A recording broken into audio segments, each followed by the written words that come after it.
Greetings and bienvenue, Midnight Crew. Thank you for returning to this broadcast, and welcome to new viewers joining us for the first time.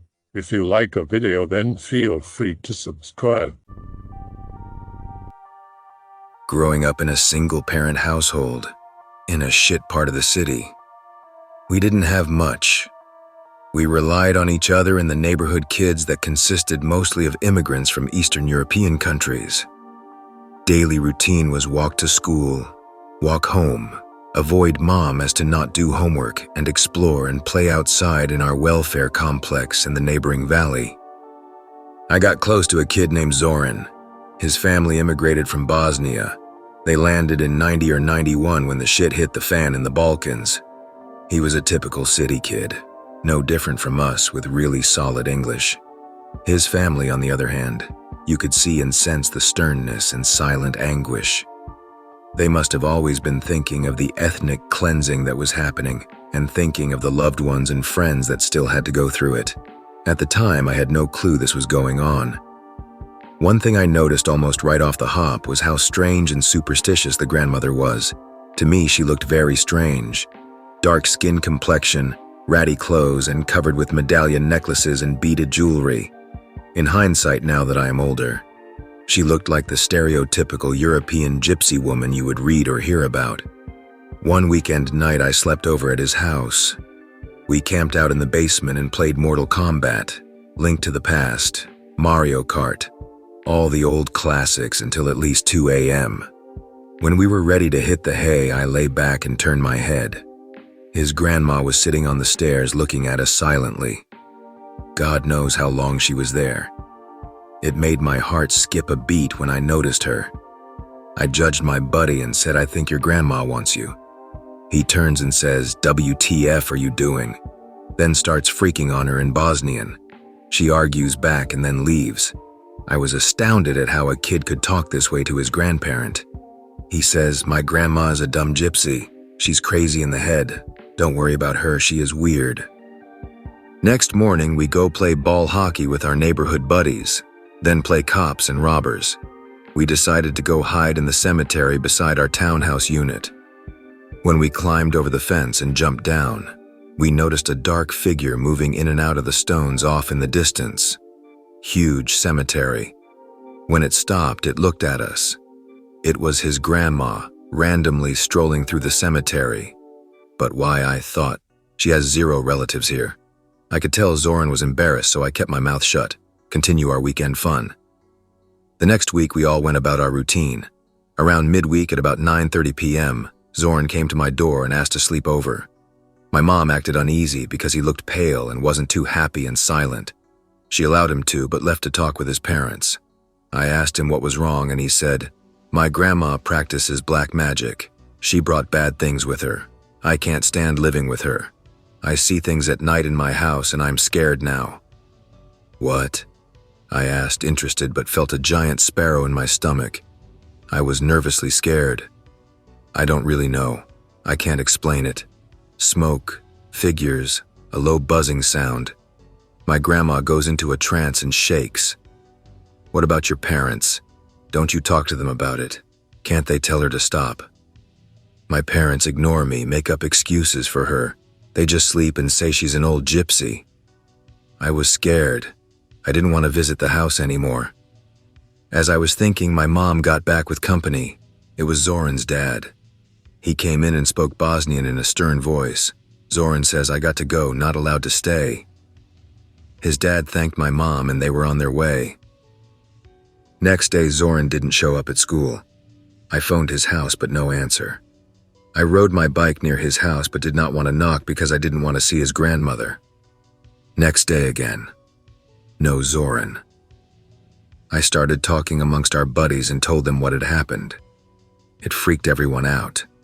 We decided to go knock on the door as a group and ask Zoran to play hockey. We knocked, no answer, knock again, hear running down the stairs, and the door swung open. His dad answered and we asked where Zoran was. He said that he was in detention and not allowed out. One of the kids had the nerve to ask why in a snot-nosed punk kid type of way. He answered, "He misbehaved, now go. You know, come back until Sunday." We left, and I looked up to Zoran's window. The shades were open a tiny bit. I think it was Zoran's grandma. When Sunday came, Zoran came out. I said, "What the hell did you do?" He said, "My grandma knows that I told you what she does in our house.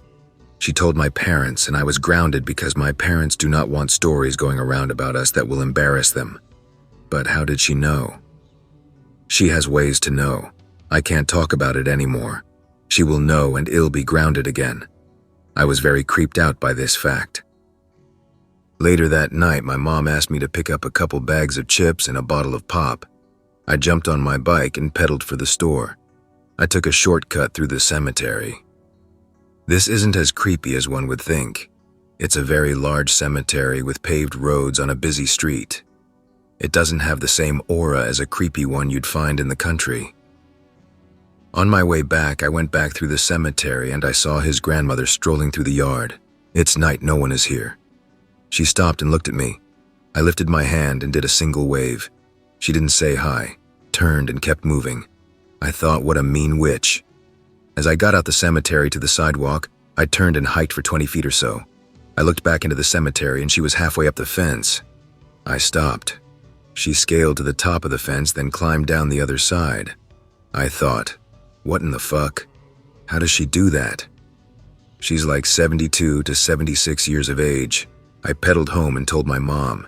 She didn't believe me and joked about it. Next day I told Zoran and he shook his head and said, "I can't talk about her, remember?" I looked at him blankly. What's the big deal? He wouldn't answer me. Zoran, who cares, man? Look, you don't have to live with her. You don't even know. He jumped on his bike and took off. I yelled, "Come back," but he wouldn't. That was the last time I saw the kid. I never ever saw his grandma or Zoran again. The week went by and no one knew. I went back to the townhouse. It was empty. We talked to the landlords and they said they had moved away somewhere else in the city. I don't know why they moved, but I missed my buddy for months after that. Was real sad about it. I also had constant night terrors of being tortured and burned by his grandmother. She had black eyes in her dream and screamed in my face in her mother tongue. It was always the same dream. I woke up screaming for my mom in sweats. It lasted for a long time. Never forgot about them after all these years. I used to have to walk home at night as a kid. One thing that always terrified me was the sticks of the dead trees all around, just the way they crackle and wave around in the breeze. Somehow, I invented this boogeyman called Stickfellow, who I had nightmares about for months. He was basically LOL Fiddlesticks, but looked more like a stick man than a scarecrow, sort of like the Pick but gnarled. Anyway, the nightmare would begin with me stepping off the bus and beginning my long walk. After a few minutes, the streetlights would dim and the road would become overgrown and abandoned. The trees are all dead here. I have to keep walking because I have to get home. I know I'm trying to get home before something bad happens, but I'm not sure what. But this is when it begins to get worse. The breeze picks up and the trees rattle. Further down the road, I can see branches falling and behind me, the scratching of leaves blowing against the floor sound like scrabbling claws. Then as I'm turning my head from behind to front again, I see him, Stickfellow, coming out of a hollow tree and unfolding. He moves like the stop-motion Terminator in the first movie, really jittery and unnatural. He keeps walking towards me, and as he goes, more sticks bundle into him, and he gets ganglier and longer until he's right upon me and clawing at me with his still-forming fingertips. I always wake at this point because it's spooky, but goddamn, the rawness of this nightmare still makes it hard for me to walk in forests at night. I live in a town called Monte Sereno. It's a smaller subset of a small town called Los Gatos in the Bay Area of California. I've seen some screwed up animals, not paranormal animals, but real large deer and mountain lions just walking around my yard. Frequently, I hear animals howling in the distance at night, so I sleep with a fan and a sound generator. I'm attending school in Texas now, so I'm not around. But when I was younger growing up in this house, I've lived here since I was 1, I saw and heard a lot of really weird, definitely paranormal shit. I'll share a couple. Here's a quick one. Be around 12, and I love ramen noodles. They were the best thing ever at that age, and I made them religiously because I was lazy and cooking was boring. The kitchen has windows everywhere because my mom is weird. Sink is in front of the window that faces the pool section of the backyard. Stovetop is in the middle of the room, on an island. Home alone, parents are off at some bullshit party, and I decide to make dinner. Guess what? Ramen time. Boil that, make it quickly, and check my surroundings often just because of previous experiences. Future stories. Look out the window. It's raining a bit. Nothing out of the ordinary. Grab pot to drain and serve, bring pot to sink to fill with water afterwards. Look down to pour in water. Look up. Bam! There's a huge man in a black duster and a large hat just standing in my yard in front of the pool, standing in the rain right in front of the window, easily less than 20 feet away. I would have easily heard the side gates. I have really good hearing, hence the sound generators and fan. Drop the pot, let out a little yelp and step back, mind blown. He's just staring into the window at me, not moving at all. Start to think I'm losing it. How did I not see him before? Reach for the phone to call the police. Look down for 1 second to dial 911. Look up. Man is gone. Rain has stopped. Side gates closed and locked. I hide in my bathroom. Story 2. Actually paranormal this time. Same situation as before, parents gone, home alone. Not even a year after the last incident. The room across from my room used to be a workout room with a large set of bay windows on both sides, and a doorway to another set of windows in an office facing the same way. Basically, my house has windows everywhere. Work is being done on the room. It's now my music room. So it's empty, huge wooden room with wooden walls. Sound echoes and nothing in there makes noise. Leave my bedroom door open in case I hear something in the house. Must be around 8:30, winter, so it was dark. Listening to music and browsing the internet, I heard a noise in the house. Mute music, 5 seconds, nothing. Go back to browsing. Hear noise again, mute music. Scratching sound coming from outside the door. Get out of my chair, walk to my doorway, listen, nothing. Get pissed. I must be hearing squirrels or something. I live on the 2nd floor. Back to browsing. Turn up music this time, hear a loud bang. Loud. Sit at my chair to identify where sound is coming from.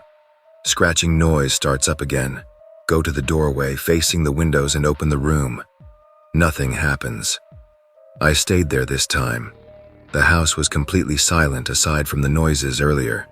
About to go back inside. Huge, as in the height and size of the 5 or 6 foot window pane. Bird creature that I shit you not looked like a pterodactyl. Leathery skin, large wings and protrusion on head, almost claw-looking feet. Flips itself from the wall between the windows onto the window itself. Makes large banging noise. Yell in surprise, never seen something so scary.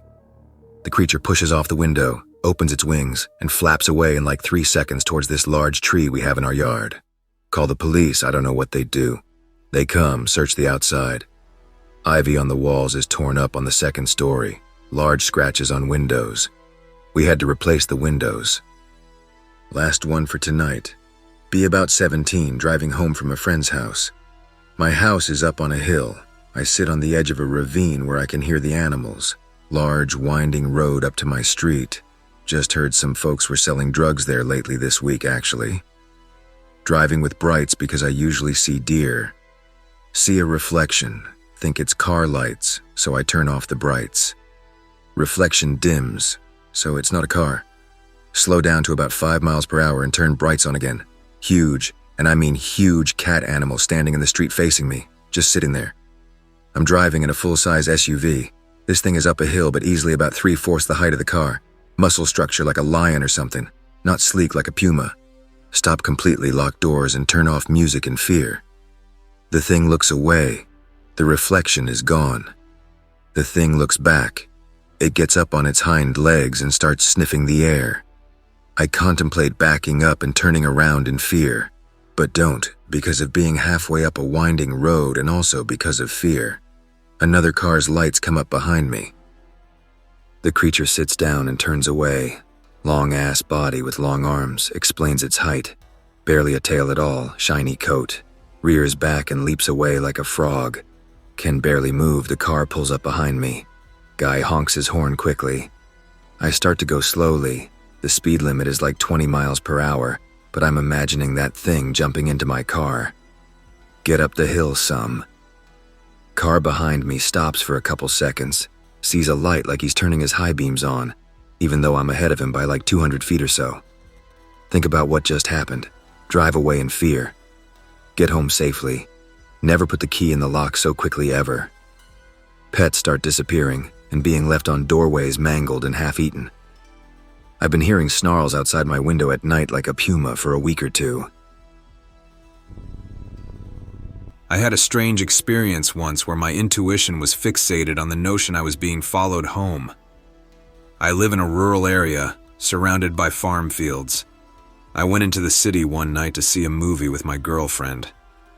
On our way back home, close to midnight, there was a pickup truck pulled over to the side of the road with its hazards on.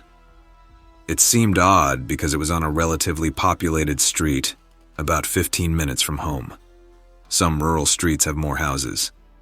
Then as soon as I passed, it turned off its hazards and tailed me all the way home. Even when a red light came and separated us, I sped up, and later I could see the headlights still behind me, but in the distance. Since it's a rural area and was late at night, we were practically the only two vehicles on the road. I parked my car in the driveway and waited for it to come down my street. It didn't, but it was still strange that of all the roads to take that entire distance, it followed me until my street. It was spooky as hell.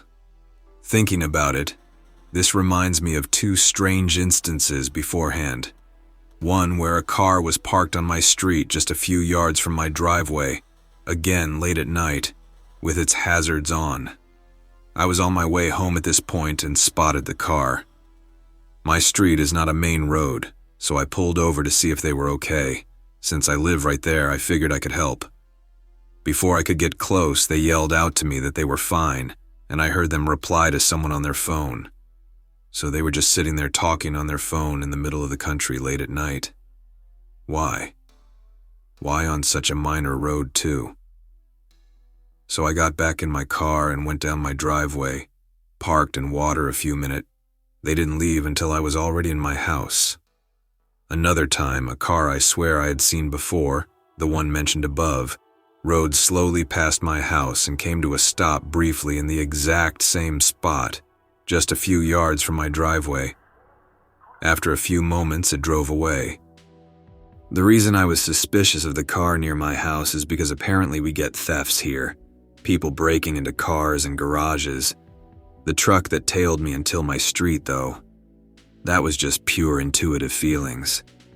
I believe that your intuition is powerful, and you should learn to incorporate it into your life as a sort of sense, like in a general way, not as a rule of law. Just don't flat out ignore your gut instincts. They're there for a reason. Anyways, for some reason the truck gave me the feeling of dread, and I knew its place there at the side of the road wasn't natural. Then IDK if it's confirmation bias, but of course after I sense this coming up to it, it immediately follows me. Like what the fuck, I get the feeling this is just the beginning. I've started lately to read a lot of esoteric writing and visiting this board. Just finished the Kybolian. Also, I don't follow MSM or subscribe to the left or the right politically. I think of myself as a free thinker. So maybe there's something to the anons who claim those who are not easily controlled by conformity are schizoed into submission. I had a pretty perfect confluence of events happen to me once that resulted in me scaring the shit out of some drunk guy in the street. I'm an engineering major, and a couple years ago my apartment was about a half-hour walk through the bar district from my lab. I would tend to stay at the lab pretty late, so sometimes I would walk home during that magical time when the bars had just closed and all the drunks come stumbling out. I also tend to live inside my own head. I need something to keep me entertained while I'm walking. One thing I would do to help pass the time was practice walking quietly. I got pretty good at it too. I can walk at a normal pace over crunchy gravel with little enough noise to be covered by the ambient sounds of the city. That's relevant because the path I took home went over a little area by a parking garage where the sidewalk is replaced by gravel for a decent stretch. So one night I was making the trek at about 2 a.m., bar closing time. I'd already silently woven my way through the thickest crowd of bar patrons by the strip proper and was approaching a gaggle of loudly conversing girls coming towards me on the sidewalk. They were followed seemingly unintentionally by a man with his face buried in his phone, a little unsure of his footing and keeping that awkward distance where you could tell he wanted to pass the girls, but they were in his way. They were all crunching their way along in the gravel patch towards me. Just as I was trying my best to squeeze my way between them and the parking garage, of course they didn't make room, the drunk man's face sprang up in surprise in the light of his phone. He immediately spun on his heel and headed in the opposite direction, the same direction as me, but totally unaware of me. So then I was in this awkward position of walking uncomfortably close to this guy who didn't even know I existed, and all the while I was still stepping noiselessly. I made a move to pass him up. "Oh," he exclaimed, finally noticing me. "Hey buddy, I didn't notice you there." His words had the same stumble as his gait, but he had the demeanor of a well-meaning drunk. You know how when you keep your mouth closed for a while, your lips sort of stick together? I enjoy that feeling immensely. I had been in the lab all day working in silence, and I didn't want to break the seal for this man. I shot him a polite smile and nodded. "You're quiet," he points out, at which I feel a certain pride. Most of the time people don't notice, which is sort of the point, but it's nice to get recognition for a practiced skill. "Hey, I've been having a real rough day," he goes on. "My girlfriend's trying to get me to be okay with her sleeping with her ex-boyfriend and..." To be honest, I don't remember the tale he told. It was long and rambling and completely unprompted and included his reasoning for his abrupt about-face. All his life's dramas spilled out to a stranger on the street who hadn't spoken a word. Maybe I made him uneasy, and he's the sort who talks when he's uneasy. The only encouragement he needed to keep pouring was the occasional polite smile and nod from me. Anyway, at this point I'll admit I was taking a certain delight in playing the role of this silent figure, padding noiselessly alongside his blabbering and crunch without so much as a whisper. In a moment I was going to need to turn down a side street to reach my apartment, and I had the sudden urge to mess with this guy. I slowed my pace just a bit, letting him overtake me by a small bit before my turn. With his eyes forward, he didn't notice as I changed course and disappeared into my street. At this point in the neighborhood, the sparse yellow streetlights were a bit widely spaced, and the house on the corner had some wild mess of hanging tree jutting over their fence in complete shadow. I made it to this dark place and could still hear the man rambling to emptiness behind me, so I decided to stop there and see how long it took him to notice. He got a good ways past the other end of the intersection before he stopped in his tracks and looked around wildly. He leaned out over the road, peered both directions up and down the sidewalk, but didn't notice me. "Oh, fuck," he uttered to nobody in particular. A moment's pause and the shock seemed to grow on his face. "Oh, fuck!" he exclaimed. He bolted the opposite direction back towards my intersection, repeating, "Oh, fuck! Oh, fuck! Oh, fuck!" the whole way. He passed my street, peered down it as he went, but still didn't notice me. I listened to his quieting chorus of, "Oh, fuck!" as he got further away, giggling silently to myself and waiting until he was far enough away that I could emerge from my spot in the shadow. But no, it started getting louder again. He had turned around and run back the other way, passing my street again. Then I went home undetected. and that's how I scared the living shit out of a drunk guy on the street. I hope that you enjoyed tonight's broadcast. If you enjoyed tonight's story, then please subscribe to the channel as more Greentext will appear daily. A new broadcast will appear when the clock strikes midnight Central Time.